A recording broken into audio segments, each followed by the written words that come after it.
36 जिल्हे, 36 बातम्या. News G9 Maharashtra. उत्तर तुमच्या प्रश्नांची. कळवण या आदिवासी विधानसभा मतदारसंघात 20 नोव्हेंबरला झालेल्या निवडणुकीमध्ये कोण विजयी होतं याकडे कळवण आणि सुरगाणा तालुक्यातील मतदारांचं लक्ष होतं. अखेर या अटीतटीच्या लढतीमध्ये राष्ट्रवादी अजित पवार गटाचे आमदार नितीन पवार यांनी मार्क्सवादी कम्युनिस्ट पक्षाचे कॉम्रेड जीवा पांडू गावित यांचा सलग दुसऱ्यांदा पराभव केला. या रंगतदार अशा अटीतटीच्या लढतीमध्ये अखेर 8,519 मतांनी विजयी झालेल्या नितीन पवारांना लाडक्या बहिणी योजनेसह विकास कामांच्या जोरावर राष्ट्रवादी बरोबरच पवार घराण्याचा बालेकिल्ला म्हणून ओळखल्या जाणाऱ्या कळवणचा गड राखण्यात नितीन पवार यांना यश आलंय.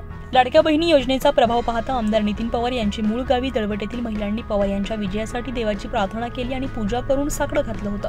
आमदार पवार यांच्या विजयाचे गुलाल उधळताच लाडक्या बहिणींनी नितीन पवार यांचे औक्षण करत लाडक्या भावाला विजयाची भेट दिली. तर दळवट येथील महिलांनी जयश्री पवार यांच्या समवेत देवाचं दर्शन घेतलं. यावेळी वेणुबाई पवार, सुनीता पवार, संगीता गावित, पोपटीबाई गावित, सुमन कणोज, भारती कणोज, पुष्पा महाले, मंजुळाबाई कणोज, भारतीबाई गावित, लीला गावित, उलिशीबाई गावित, अनिता महालेंसह आदी महिला उपस्थित होत्या. गेल्या 5 वर्ष सत्तेच्या बाजूने राहून राज्याचे अर्थमंत्री अजित पवार यांचा विश्वास संपादन करून नितीन पवार यांनी मतदारसंघाचा सर्वांगीण विकासासाठी भरघोस विकास निधी उपलब्ध करून कळवण बरोबरच मागासलेल्या सुरगाणा तालुक्यामध्ये रस्ते, पाणी, वीज, आरोग्य बरोबरच शिक्षणासारख्या सुविधांची विकास कामे केली असल्यामुळे साहजिकच मतदारांनी पवार यांच्या बाजूने कौल देत त्यांना पुन्हा एकदा सेवेची संधी दिली आहे असंच म्हणावं लागेल.